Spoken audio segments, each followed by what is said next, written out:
Dans l'histoire de la police technique et scientifique, on rencontre un personnage qui est important, qui est Alphonse Bertillon, qui va mettre en place tout un tas de savoirs, de méthodes et d'instruments qui sont à l'origine de ce qu'on appelle maintenant la police technique et scientifique. Donc l'exposition raconte la genèse de ce processus et comment progressivement se sont développés des savoirs, des méthodes, des procédures qui vont permettre tout simplement de créer ce qu'on appelle maintenant la police technique et scientifique.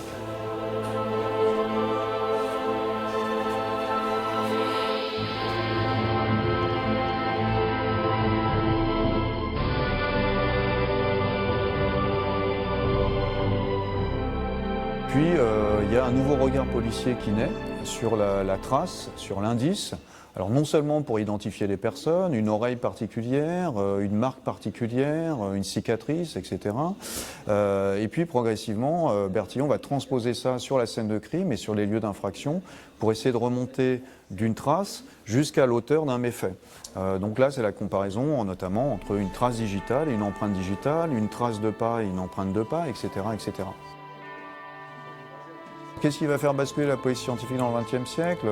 Progressivement, on s'aperçoit que les méthodes d'identification d'Alphonse Bertillon fonctionnent bien, qu'elles permettent d'identifier des individus qui ont un intérêt particulier, souvent pour de mauvaises raisons, à changer d'identité. On s'aperçoit aussi que par l'exploitation des traces et des indices, on arrive à résoudre des affaires qu'on ne pouvait pas résoudre autrement.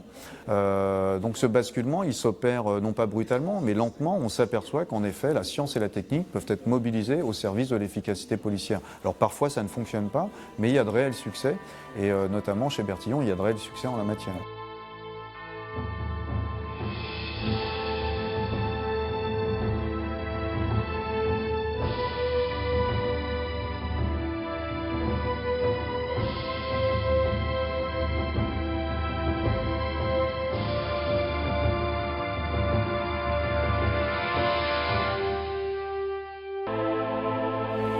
Alors ici, on a des documents assez intéressants, photographies, fiches, une de presse, sur l'identification de Ravachol, le fameux anarchiste Ravachol, poseur de bombes à Paris, par Alphonse Bertillon, dans l'atelier photographique de Bertillon, le fichage de Ravachol, puis l'exécution de cet anarchiste qualifié de terroriste.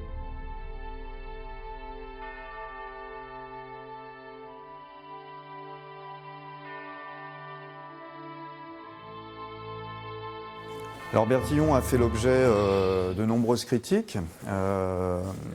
On voit qu'il est parodié dans la presse, il est parodié aussi par les chansonniers. On lui reproche son obsession du fichage, on l'accuse de lire l'avenir des femmes dans les empreintes digitales. Et puis surtout, vous voyez, c'est extrêmement riche d'un point de vue visuel. On dit que si vraiment il veut ficher les véritables criminels, il n'a qu'à ficher les membres du gouvernement, etc., etc. Donc on met aussi en évidence, par exemple dans l'assiette au beurre, la complexité de son système qui serait inapplicable sur le terrain. Donc il fait l'objet de nombreuses critiques.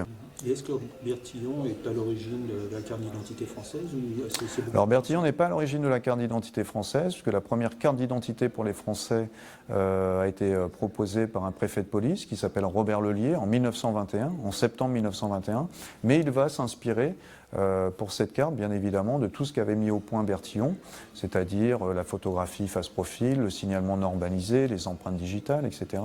Et ce qui est assez étonnant, c'est quand Robert Lelier va proposer cette carte, eh bien, ça va susciter tout un tas de remous dans la presse et d'opposition.